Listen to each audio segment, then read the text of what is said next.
Rezoning Z-11-25 was withdrawn. So next we have Z-34-25, which is the North Hills case.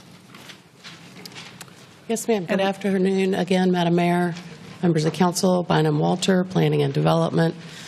The public hearing for this request was opened at your previous meeting. You continued the public hearing to today. You can see outlined on this slide the 4 areas that are part of the request. The request has been revised since you saw this last, and I just want to step through, again, just a reminder of where the 4 areas in question are today. So the first 4 conditions in this request have not changed since you discussed this 2 weeks ago, nor have the next 5 through 8 conditions. Condition number 11 has been revised.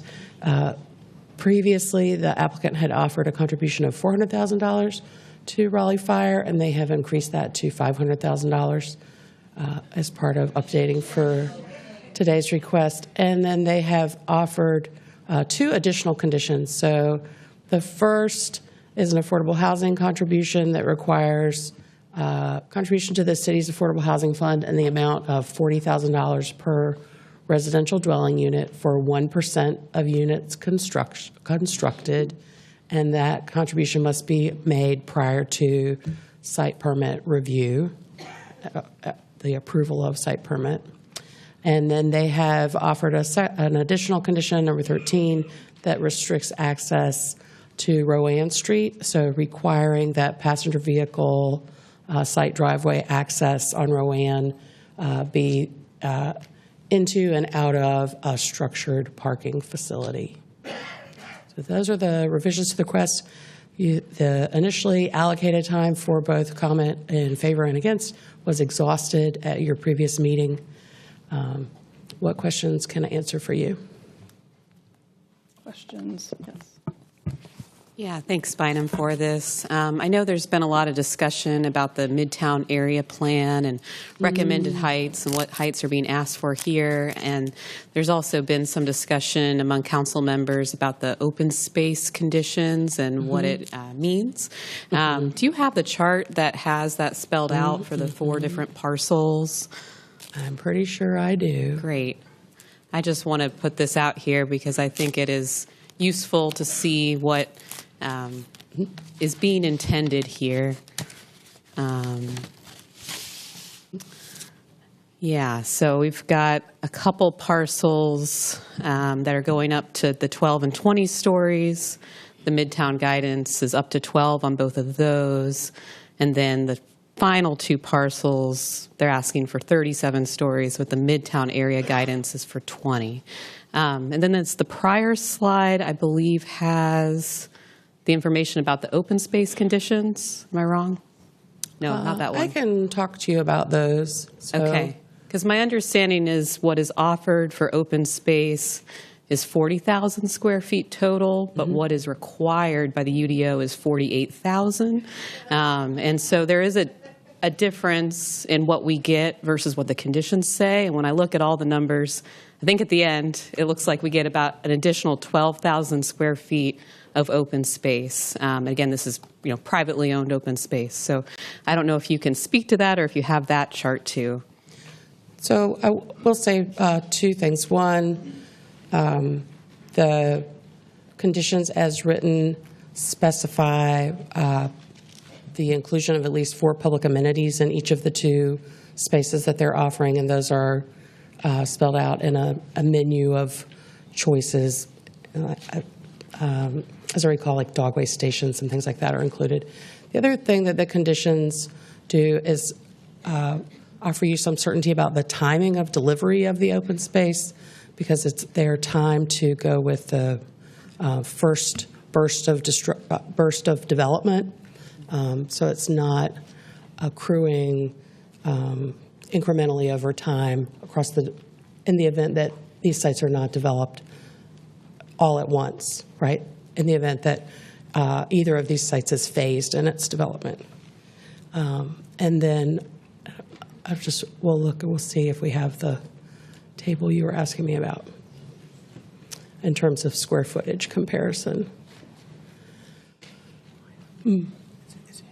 Oh, okay. Yeah, just unhide it real quick. I don't think we have that power from here. I don't have that slide to show you specifically, but yeah, Sure. go ahead. Thank you. I'll just pull up the table for you. This is my colleague Matt Clem, who has the table on his laptop. Thank you.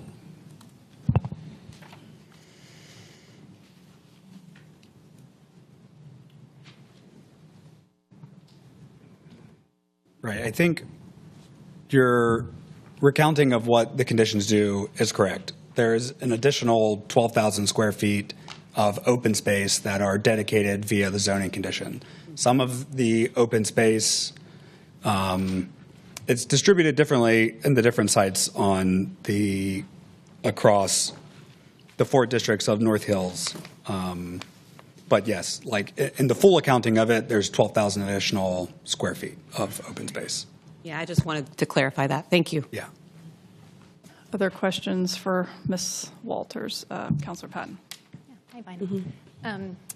When we had the public hearing open, there was some discussion around like Campo's 2050 analysis and the intersection ratings, and I'm wondering if there's anything in the deck that like illuminates or elaborates on what that data tells us. I know transportation staff is here to answer questions you have, and I do believe that that content got added into the slides as well.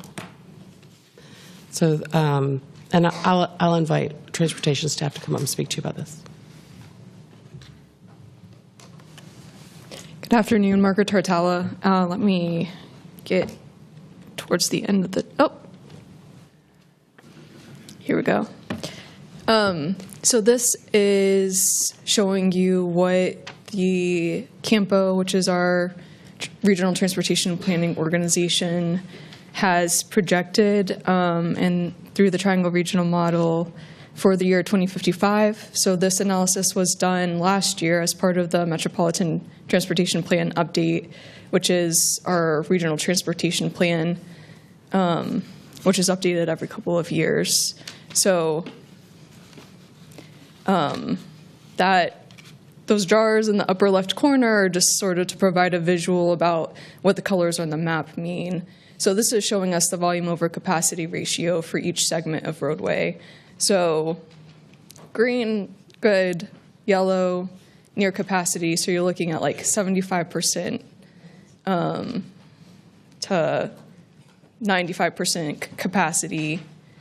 And then the red is showing at capacity. So if you go and look at the online version of this, you'll see that this red part where the interchange is at Six Forks is showing about 1.06, so about 6% over capacity in 2055.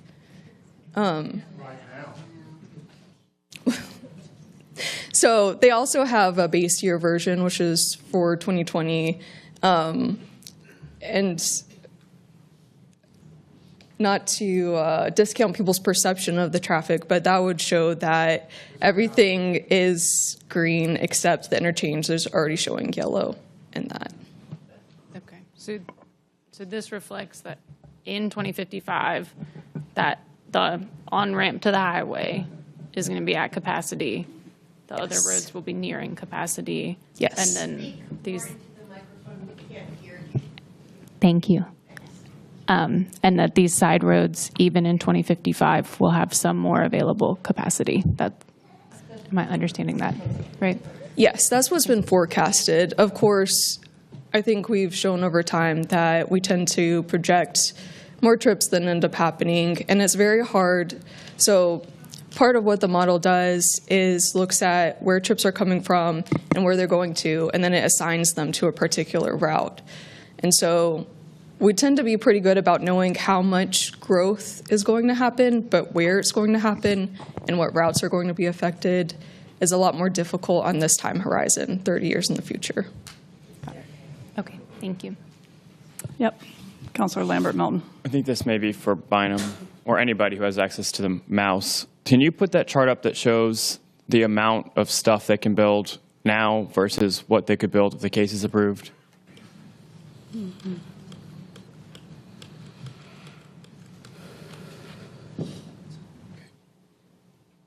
Okay, can you explain, so obviously the height's different, That's right. but other than that, the numbers are matching on both sides. Can you explain how the proposed zoning was calculated and how the existing zoning was calculated and what that actually means? Yes. So the existing zoning, the mix of commercial mixed use, 5 and 12-story, some has parking limited frontage, some has urban limited frontage, some has the special highway overlay District 2. The combination of height and the area of the parcels staff uses to project what we believe could be constructed under current entitlement. Generally, we know that that is typically runs higher than what actually gets built, but we are genuinely trying to offer sort of the high end of what might happen under the current zoning. The applicant has offered in this instance, while increasing the allowed height, they have offered zoning conditions that limit the maximum number of units, the gross building square footage, as well as office and retail square footage. And so the development that is allowed there is a combination of any of those three as the max. So if it's just residential, it can be no more than the 2,521 units. Was that was our calculation? That's our calculation and steady from the previous request. So they started at the request, the previous iteration of request with the existing zoning analysis from last go-round. So if this case is denied, what do they have to do to build the stuff under the existing column? They have to do anything? No, they just have to keep it under the 5 or 12-story height limit. But the amount is going to be the same? Okay, That's right. thank you. Other questions? And then I can close. Go ahead. I have two more, if you'll allow me. Hi. If the residential is built out as described there, do you know offhand the amount of the affordable housing contribution? The maximum contribution is right just a little bit over $1 million. Thank you. And then this one might be for the applicant, maybe, is just a question around like occupancy. Like, are these apartments filling up? Are these offices filling up? Are these retail spaces filling up? I believe that is a question for the applicant. Good afternoon, Jamie Schwadler with Parker Poe. Councilmember Patton, we did look at some of that. I know some of that was a concern in the neighborhood. And we looked at the leasing. I'll break it down from the site that we're actually seeking rezoning and then compare it to what's on the other side of Six Forks Road, because I think that's a more modern comparison. And what we found in both the residential within the existing main district and the Lassiter, which is over in the Lassiter district, is that occupancy has been steady, which is defined as 95% occupancy. It's leased up in the 18 months that's typical for residential development. And so both in that older product in the main district and some of the newer product in the expansion is showing that kind of steady rate of absorption. So people are still moving to the area that has the newer restaurants as well as the office that's in the main district. The main district office leases a little differently. Those leases are a little bit longer term and they take longer to take up those big chunks of space, but those are performing consistently well throughout the main district. There's no office in the Lassiter, and all of the retail in both of those districts, the main districts and Lassiter, is also stabilized at 95%. Now, retailers may come and go, but they're kind of seeing that consistent turnover because it's a place that retailers want to be, where people are and their patrons are. Many people can walk to those areas and are continuing to patronize them. Across the street on Six Forks, luckily I don't need the screen. Across the street on Six Forks, we have a little more of a more robust residential that's newer and kind of just coming on the scene. We have the Eastern that is stabilized at 95% occupancy, so that's the 36-story tower that was approved back in 2006, and then again, as that district evolved in 2015, we're seeing that steady lease up, and some of the newer apartments on St. Albans are also enjoying that stabilized rent. And what that does is tell us people are still moving to this area. Those apartments aren't sitting empty. In fact, that stabilization and some of the lease up in the NHID district was the best in Raleigh in the fourth quarter. So it's really showing how strongly people want to live here, they want to work here, and it's why we believe that investing at this time and allowing that build out at the same density will benefit the city both now and in the coming years. Okay, further questions? I will close the hearing. And Councilor Silver, do you have a?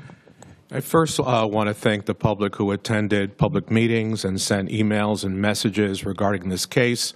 I know we all received well over 300 emails that were evenly split between those who support and those who oppose this rezoning case. I want to thank staff for their staff report, and I rely heavily on staff evaluation when making a decision. I support the zoning application for the following reasons. The request is consistent with the comprehensive plan and future land use map that will allow mixed-use development at one of the city's designated growth centers. The Plan Commission recommended approval 7-1. The applicant is keeping the entitlement the same as the existing conditions. The proposed conditions provide several public benefits, including green stormwater infrastructure, open space areas, contributions to affordable housing, and the Raleigh Fire Department. Regarding transitions, the Unified Development Ordinance, Article 3.5, mandates how transitions must be followed. Section 3.5.2 includes standards for transition zones, not policy guidance, but law, and these rules must be followed. As this rezoning evolves to site plan stage, the applicant must meet transition zone rules. For these reasons, I move to adopt the consistency statement dated January 20, 2026, contained the agenda materials, and to approve the rezoning amendment with the adoption and effective dates described in the agenda item under recommended action. Okay, is there a second? I'll second it. Comments. Yep. I know there's plenty more comments. Okay. Awesome. Thank you. As a representative for District E portion of this, I just wanted to state publicly how the work that's been done. You know, I wish there was enough time to speak personally with everyone who reached out to council about this case. We saw a version of this proposal during the last term, and the goal this time was to make it better. When Six Forks Road was value engineered and ultimately canceled, I knew this case would be challenging for me to support. The strength of a community is not always found in a denial, but often in the conditions we add to help mitigate the impacts of new development.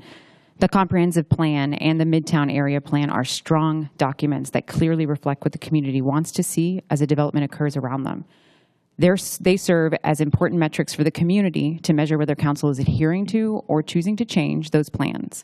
Without those plans, there is clear guidance, within those plans, there is clear guidance that if an applicant seeks to go beyond the plan, significant community benefits should be provided to justify that departure. In this case, the applicant is not requesting additional density beyond what is already permitted under current zoning. However, the Midtown Plan still calls for enhanced stormwater mitigation above requirements, as well as affordable housing to achieve meaningful community benefits. It is ultimately up to this council to determine whether what is being offered meets that standard. The community's input has made this case stronger on both sides of the aisle. I believe my role is to bring more people to the table and ensure that they are included in the decision-making process, and that includes the developer. I've met multiple times with the applicant and residents, but I asked the developer to do more to engage with the community. In addition to the 2 required neighborhood meetings that brought more than 150 people together to review plans and share feedback, I also walked the site and took time to speak with residents, some literally in the elevator, about their experiences living there, as well as with nearby business owners who expressed how much they value the area. I encourage them to share their perspectives with council, and so many have. There are residents who support this case, residents who oppose it. We have professional staff who is evaluated, and all of those assessments and opinions matter. So while I cannot get to a yes because I struggle to justify adding density to an area that already feels stretched thin and congested, I recognize that others on council and in the public see it differently. I'm encouraged by the level of engagement around this case, and I'm hopeful that this engagement will continue long after tonight's decision is made. Thank you. Mayor Pro Tem. Also want to thank everyone who's been involved. We have received hundreds of messages for months on end. And I do hope that the dialogue, does get us further. This case is going to shape North Hills, depending on how it goes. It could shape how we grow across Raleigh as well. Just a few things I want to note. As we've heard, the rezoning is not intended to increase entitlement. Thus, the same number of residential units or commercial or retail space can be built whether this is passed or not. The tax revenue estimated by the city does not change also whether this case is approved or not. Now, the Midtown Area Plan suggests heights of 4, 7, 12, and 20 stories, whereas this rezoning requests heights of 12, 20, and 37, deviating significantly from that plan, which was adopted in 2020 and then integrated into our comprehensive plan. Now, the rezoning case does offer some open space. That's one of the reasons, perhaps, to increase heights, taller buildings next to green space versus a short squatter building. But I still have some concerns about the calculations. The conditions say 40,000 square feet, but really it's only 12,000 square feet when you look at our UDO requirements.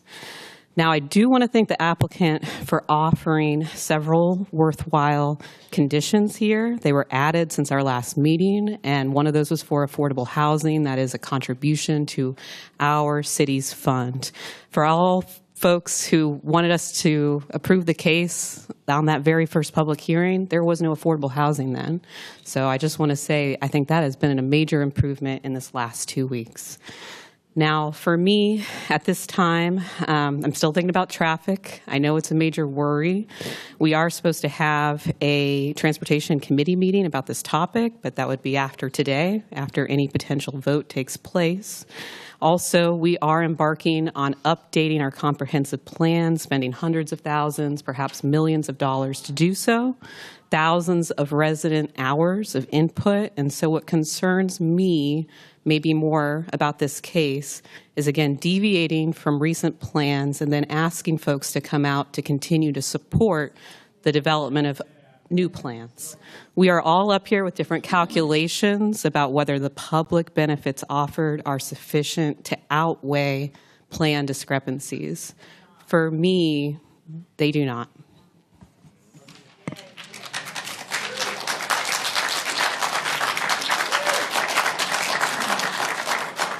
Councilor Patton. Thank you all for coming out. I appreciate your engagement on this case, and I appreciate you sitting through all the other sometimes very boring stuff we need to wade through to run this city. I was talking through this case with my daughter, and I was using this metaphor of Legos, that every piece of property in the city is assigned an amount of Legos that they can use or not use. Well, I'm assigned 2 pieces of Lego, but I use 1. I have 1 single-family home on my property.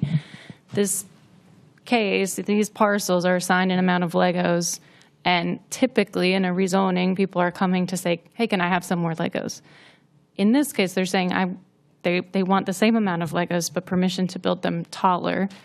And so some of the tools that I use to evaluate whether a case is ready or sufficient and in the public interest are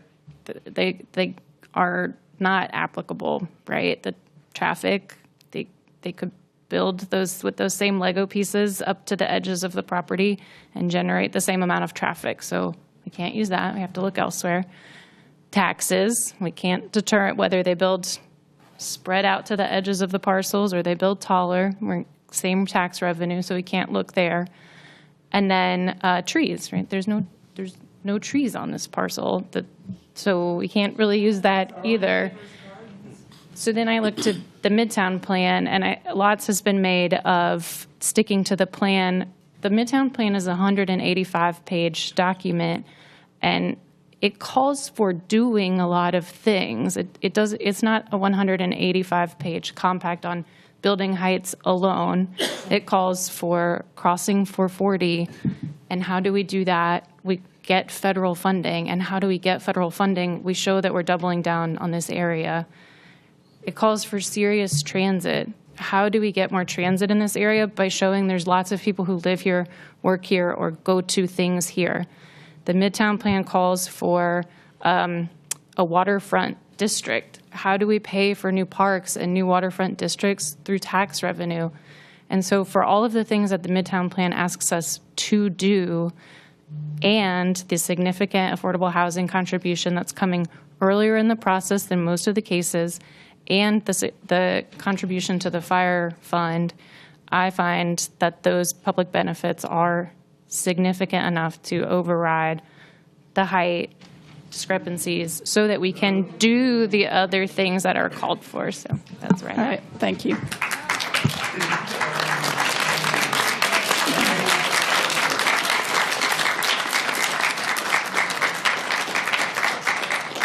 Councilor Ford. Yep. This is a very challenging case, as of course you see with all the folks who are here today on both sides. One of the things I want to say is that, if we say no and they zone by right, we don't get the additional funds for the fire department. We don't get the additional funds for affordable housing.